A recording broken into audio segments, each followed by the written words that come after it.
All right, click the links to join the channel here over on subscribe. Check out the Odyssey. So we got to do we got to essentially build our own Kickstarter, our own crowdfunding, open to everyone, because Indiegogo and Kickstarter are shadow banned. There's no discovery when you're shadow banned. So Private American, now the most banned comic of the modern era. I'm sure it must be so outrageous.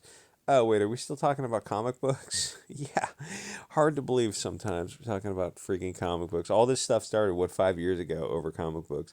So comics, as it turns out, is a battlefield. It's a movement, and it's part of something bigger. It's like not only did they start Richard C. Meyer at Diversity in Comics started Comicsgate years ago, they were built up a whole counter Comicsgate movement even today in the mainstream, which, gee, your mainstream comics aren't selling too well. Why don't you just sell what people want to buy?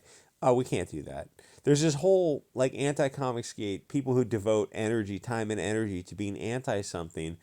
They're never going to buy. They're never going to listen to the videos. Though back in the day, they were screen recording all these videos so they could who's that girl? I forget her name. There was this one girl who did a bunch of cosplay. I think Renfamous is her cosplay name. Who was like she was dedicated like a lot of her time and energy to talking about this group that she had no interest in. And then you look at all these people, it's like that's bizarre. It's not like you're ex members of the group. It's like you had nothing to do with this group of people who are just selling graphic novels on a crowdfunded graphic novels, and like you're dedicating part of your time every day to going after these people. It's freaking bizarre. You start to think about it.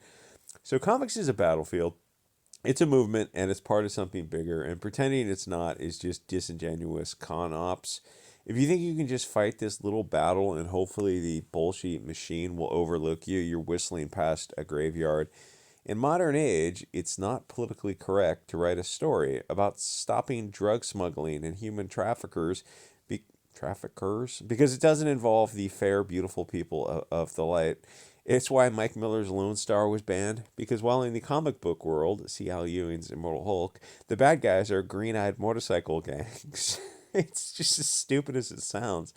In the real world, that's actually not what you're most likely to come across. Does it exist? Yes, of course. It's just the numbers, the per capita numbers of these representation of these groups is so ridiculously out of whack. So if Mike Miller had the Hells Angels or Pagans, which are legitimate groups, they exist and I'm sure are based in Chadpilled, it's just they're not big groups. It would be fine. But if they're literally something else, not green or blue-eyed people, then it's not allowed.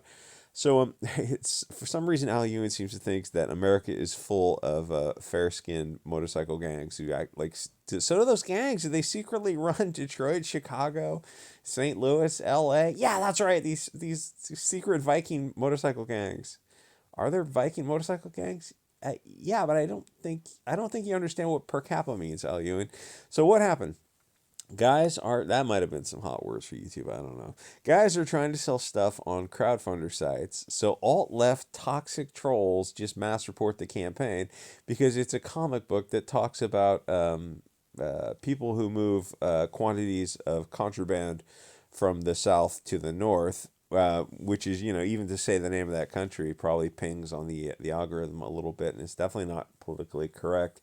Welcome to life in commercial zone Weimar America. First of all, the right continues to lose. Just like, are you conservatives? Yeah, that's right. Oh, what have you conserved? Our drag queen story hours are more based than their drag queen story hours.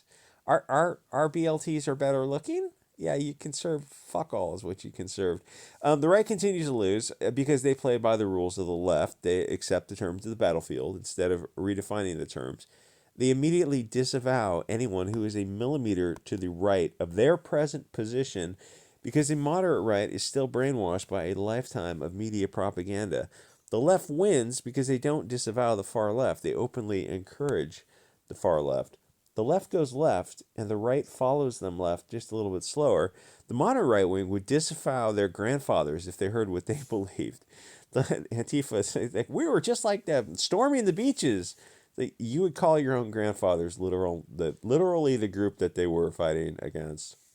And you probably wouldn't hate to hear what they said about the Japanese. So you'd probably be Probably would not want to hear about what the Japanese did to the Koreans, the Chinese, and anyone else they had a chance to abuse. Monsters in human skin. That might have been too much for you too. But I mean, the more you read about that. So you guys are fascinated by World War II history. Yeah, so am I. Let's talk about the war in the Pacific. Oh, not so much.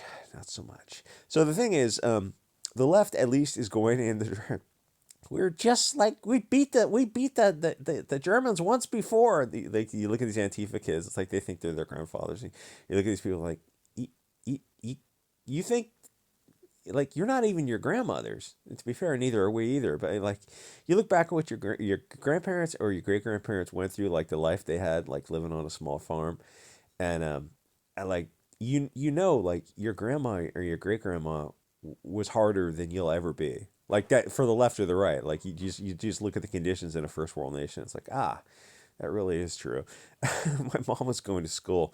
The rule was they had to wear had to wear something on their feet. They had to wear or at least wear slippers when they're going to school. They couldn't go to school barefoot anymore.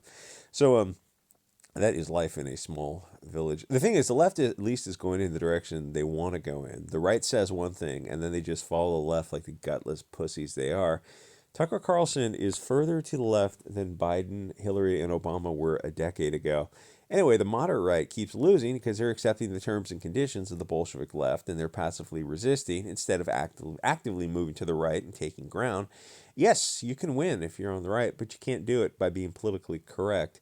Anyway, so no, it's not tinfoil hat. It's related to a bunch of guys from Comicsgate getting shadow banned from the mainstream Indiegogo and Kickstarter sites. The short bypass to this is that Comicsgate needs to reach the next logical step. It has to build its own crowdfunding website. That should be obvious. And I don't think it has to be called Comicsgate or marketed as such because nobody really, I don't think a whole lot of people know what Comicsgate is or even call itself, canceled or something. But just start a crowdfunding site where if it's legal, then it goes online. The mainstream crowdfunders censor. We don't. That could be a pretty simple byline. Anyone who wants to sell and is tired of mainstream censorship would be welcome to jump on board, left or right. Like I said before, it would be nice if our representatives would pass laws. Don't you guys have a fiduciary duty or something? Would pass laws to protect the individual from billion-dollar companies discriminating against us based on political opinions, but they're too busy funneling money to foreign countries or insider trading. Nancy Pelosi did not make $150 million by being honest. Speaking of breaching fiduciary duties. By that, I mean, no, crowdfunders should be prohibited by law from discriminating against people. Yes, individual liberty is more valuable than $1 billion company. It's weird that the left wing is bending over backwards to defend the rights of these $1 billion companies. Did you get subverted and corrupted by the left? Or by Bank of America, Chase Bank, Wells Fargo, who now or Soros, Rothschild, Schwab, or Fink? Or Sam Bankman-Fried, who seems to fund the left. Oh, yeah, we did get subverted and corrupted, but it pays well, so we're just going to we're the useful idiots until we get lined up against the wall or made to dig our own ditches or sent off to a gulag. Anyway, so Comicsgate started because the mainstream comics were so bad that it made alternatives possible. The mainstream were using comics to push propaganda. It wasn't selling, but they weren't in the business to make a profit. They're Bolsheviks. Comics are just a vehicle to carry misinterest, anti-white hatred. Escapism ended like 20 or 30 years ago. Honestly, I think peak comics was probably, from the 30s up to about 1990, with the best stuff somewhere in the middle of that. The World War II stuff, speaking of War and Pacific, was a lot of fun. So Diversity in Comics started selling his own stuff. He made the Soy Boys and Cat Ladies outraged because he was criticizing their comics, yes, but their comics is an extension of their belief system, when you're part of that participation trophy class, it's like you think how soft every generation gets, and then you look at like depending on how old you are, what part of the country you're from, you look at that participation trophy generation. Depending on what part of the country you're from, it could be anyone under 40 to 45 as part of that generation. You go, oh, you guys are gonna have. That's why like some of them are adults now and they're online and like any kind of criticism to them immediately. To them, they think it warrants a violent response. You go like, that's not a functioning society. Like even if you had your own left wing kind of state. It's like you couldn't run a state that way. It would essentially be the Chad all the time. Anyway, so Diversity in Comics is selling us things, and these people just lost their minds. Um, like their comics were basically like I use the Al Ewing example or American Chavez a lot, where every fall guy is going to be blonde man with blue or green eyes. So he starts Comicsgate because the mainstream made the environment so toxic that people wanted an alternative. But now the crowdfunding platforms have taken off the masks. They are openly left wing sites. So the next step is, since you're not going to have your representatives protect your interests at all, that's not what modern representatives do. They just line their pockets. You're going to have to start your own crowdfunding site. And here's the thing, a website that hosts small videos or redirects, URLs to Odyssey, BitChute, or the hundreds of other video hosting sites, YouTube, and accepts the main forms of payment. That's not rocket science. And that's like, you're not talking about hundreds of thousands of dollars to set up a website, I don't think. Like small video hosting or redirects, image hosting, a comment section, and then the payment processor ties in to I don't know if it's not like I don't know what software they use, like an Excel type of thing, like a matrix type of thing, where you've got payments and then orders, like an order form processing software.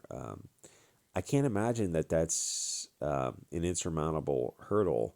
And there's enough people in Comicsgate now where you can look at it and go like, oh yeah, well, it's time to finally roll our own. Like this is the next logical extension of Comicsgate. So maybe one of those big channels will look into it. Anyway, like, comment, subscribe. See you guys next episode.